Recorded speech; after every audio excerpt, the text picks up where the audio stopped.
I talked to Linda, and we don't have to put these in the Brentwood Road, that bottom sheet coming through.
Okay, today is August the 8th, 2001, and we're at the home of Mrs. Allene Clarkson, and we're going to talk to her today about the old days in Brentwood and Williamson County. Now let's start off by you telling us how long you've lived here. Christmas time, this year will have been 60 years. That's almost longer than you. Almost. Well, how in the world did you all find this place? Why did y'all buy this place? That is one of the best stories I've got. We had sold our little house, which was 2 years old, and it's down where 840 goes through now. It was part of Mr. James E. Caldwell's farm, and they had just subdivided it. And my husband wanted to raise chickens. So the house had been sold, we had to do something. I looked in the Sunday paper, and this was the Sunday after Thanksgiving. And I saw an ad, and I called the number, and Miss Sybil Green answered the telephone. I had called Wanda McGallock's real estate office, and she said, Mr. McGallock takes his hearing aid out on Sunday, and he can't hear the telephone, so I have to answer it. And she told me about this house, and it belonged to Mr. and Mrs. Allene Minton, who at one time had been a postmaster in Nashville. But I remember them. Mrs. Minton wanted to live in the country, and she wanted an old house, and they had come out here. They had 2 children who were still in Franklin High School. They had taken the bus off, in Urban, ran through this front yard. And they didn't think the children could get to school, so they put the house up for sale. And as I told you the other day at the meeting, I just fell in love with the house. And Mr. Minton said, well, there are 30 acres over on the other side of the hill. Don't you want to go see them? No. Mr. Clarkson said, I don't care. My wife likes this house. We'll just buy it. So on the day, the 6th of December, 1941, we signed the note for the house, the contract. So, and the next day we were out here showing everybody this fine farm we had bought. Oh, we were really going to be great. And Mr. Clarkson Sr. came out and told us Pearl Harbor had been bombed. We didn't have any idea where Pearl Harbor was, and we didn't know what was ahead of us, but we got a baptism by fire that year. We had a 4-year-old and a 5-month-old boy. And we made it, though. Here I am, 60 years later. Still here? Still here. And one of my sons plans to keep the house the rest of his life. He's not giving it up. Now which one's that? Chuck, Chuck. the middle boy. He's the one that was 5 months old when we moved out here. So this has always been home to him. He's never known anything else. Now, our youngest son was born in 44 after we had been here for a while. Bill, Bill. what does this place look like then? I have only one picture, and you know, I never took pictures of the house as we were adding on to it, but I have one picture of Tom standing in front of this house. Well, Vance, I thought it was right here, Well, let's see. but You it's can a, find it. that's Mr. and Mrs. Clarkson the day after they were married. That's my great-grandmother's home, but it's in Hendersonville. That's an interesting thing. Then you got all the kids. There's Chuck about the time we moved out here.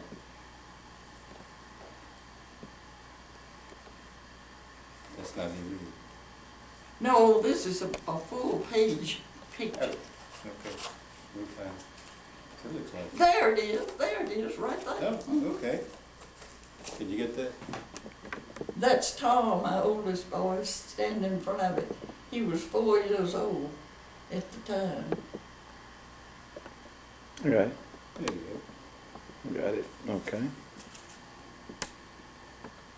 I don't know why we never, well, I know why. We didn't have any camera, we didn't have any money back then. Neat. Had shutters, and they were closed. Yes. Well, that's all. Okay. Tell us about the inner urban. Now, that struck me. Oh, there was a baggage car, the whole freight and mail that went through here after they took the urban off. They had just taken the urban off and put the buses on. See, they weren't anticipating the war, and they thought the buses would be more economical on the highway than the rail. In the inner urban track. It's a, I Went right can through see your it yard. just as plain as, see that oak tree right down there? I told you there's a story about every tree out there. It came up after the interurban was taken down. It's right on the edge. It's this edge of the interurban track. It's very prominent. You can certainly tell where it was. And there are mounds down there that you can see where they threw the dirt up. The interurban was run through here in 1907, Uh-huh. and they moved the house back. Oh, is that right? Mm-hmm. Well, who did this house originally belong to? It belonged to the Brooks family. A Mr. Christopher Brooks, who married a McKay, I believe, built this house, and he had 2 sons. And one son, William Brooks, was apparently more outgoing, and he, when the estate was divided, they had a blacksmith shop down here on the southwest corner. And one of the brothers, William Brooks, ran that blacksmith shop. And when the estate was divided, he took that house that was up on the hill. There was no, he took the property and he built a house almost identical to this one. Uh-huh. But it had a front porch clear across the front. Uh-huh. And he had redone the inside differently from ours, and he had a furnace in that house. So? When I called about this house, they told me it was modern except it didn't have a furnace, and that meant that it had running water if the well didn't go right. But Mr. W.W. Brooks, he's the one that was written up in Mr. Goodspeed's history as living in this place in 1852. Uh-huh. Uh-huh. And now this house, that property had 80 acres in it. This property had 40 acres in this house, plus a spring, but we had to give rights to the people who lived next door for perpetuity the rest of our lives because it was such a good spring. We never got any water out of it. But Mr. A.N.B. Brooks, You had three initials, I remember that. Alexander Napoleon Bonaparte Brooks, Oh, he got this house. And you know, there's another picture over there on that table. May I go get it? There was a monument up there of a baby, a little girl who didn't even live one day. And we assumed that she was a granddaughter of W.W. Brooks. The monument, as long as people lived in the house, it stayed up there, but it had taken a lot of abuse after the house burned. And one morning after they started subdividing over there, I had been worried about that monument all night, and I said to Mr. Clarkson, now before the workmen come, this was about 4 o'clock, but it was daylight, it was summertime, I said, you go up there and get that baby's monument and bring it down here, and I'm going to put it right beside that creek, and that'll be as close as I can get to W.W. Brooks' place, and I'll take care of that monument. Well, there's a man living in Nashville, Homer Brooks Brown, whose sister was whose mother was somewhere or another kin to these Brookses out here. Mm-hmm.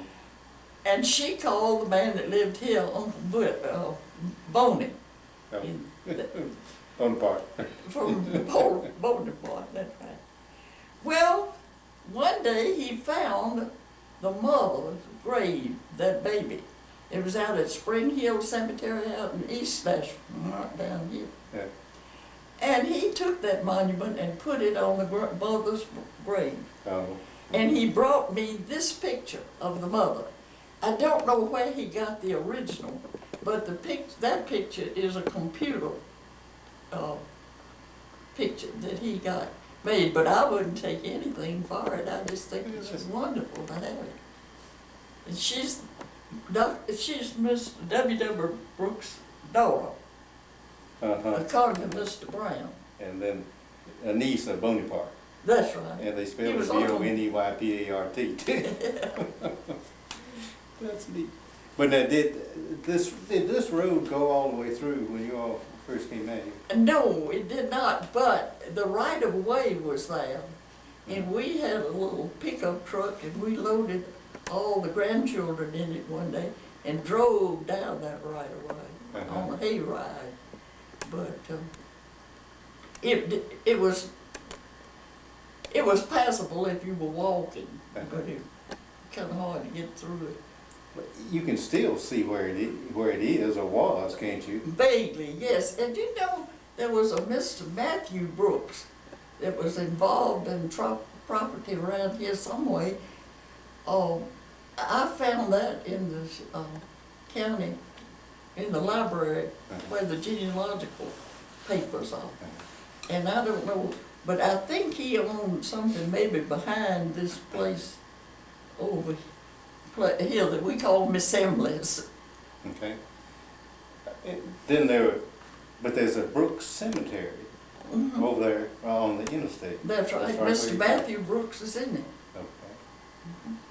But you can still see it next to Moreland Estates over there, the right of way. That's for the road. Oh.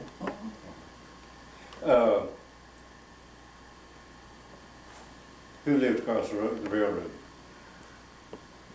Well, it was a rental place, and I don't even know who built that house. But I tell you there was a family, perhaps they might have been kin to you. I've forgotten who that family was. Oh, it was a Cartwright, some Cartwrights. Mm-hmm. Mrs. Cartwright had been a Reed. You know, this was Reed Hollow down here. And Mrs. Cartwright had been a Reed, and they were living over there, and they had a pretty big family. And then after the Cartwrights moved, well, there were several families. There was a Mr. Bowen who worked at the children's home. He was the main farmer there. I think one of the Mrs. She had a son named Danny. His daughter lived over there. Herbert Harper lived there. Herbert Harper lived there. But some people named Solomon had lived there before Herman, before Harper's did. But they had done a lot of work on the house.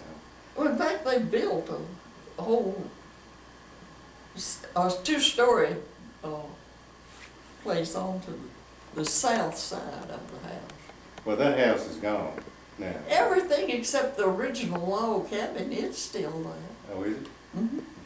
You go to the high school and the young people will tell you about it. They used to spend a lot of time over there. Oh, that sounds interesting. But tell us about Miss Emily Gerber's place.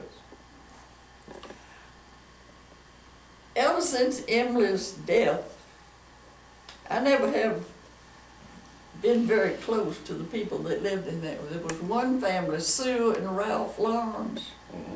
Did you ever know them? No? He came here with, he worked out at Avco. Who was he with? This was during the war. Emily, you know that some beautiful marble fireplace mantels in that house. Her home in Memphis burned, and they got those mantels out of her house and put them in this house. Mr. Albert Raisel redid that house, and I could just kick myself that I never went and talked to him. He could have told us all about that house. But I think it had an entrance out on Old Brooks Road to begin with. No. Mm-hmm. I know it had a driveway because we used to measure everything by Miss Emily's driveway. Oh, yeah. And it went up over the railroad. Well, that house, as we were talking the other day, it's burned, what, 3 times? At least twice, and it may be 3 times. Because the last time was just within the last few years. Yes. And this is Grandview that we're talking about. Was originally a gray house, wasn't it? It belonged to Mr. Mac Davis, as far as I have known. People used to call it Black Davis place. Oh, yeah. And he was kin to the Lipscomb. Somebody, Davis, married a Lipscomb, or Lipscomb married a Davis. And my cousin married Mr. Lipscomb Davis. Mm-hmm. She lives down on Tyne Boulevard. He is dead. But there's a Lip Davis Jr. they call Buzz. Yeah, in the insurance business. I think he is. I really never heard. Mr. Lipscomb Davis was in the Cabinet business. furniture business. Right. Davis Cabinet Company.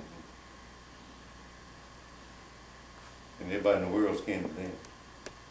Yeah. Tell us about, I was wondering, coming over here, about the children's home. What kind of neighbors were they? Wonderful. They are the best neighbors. I declare, they couldn't have been nicer to me or to us over the years. If you need anything, you just call us. We'll be there. And they are just wonderful neighbors. There was a young man there named Cliff McClendon, and he was the social worker. He was the one that, kept up with the people who needed the children's home, needed the help. I assume he was responsible for most of the children that they took in. Cliff, unfortunately, retired about 2 years ago.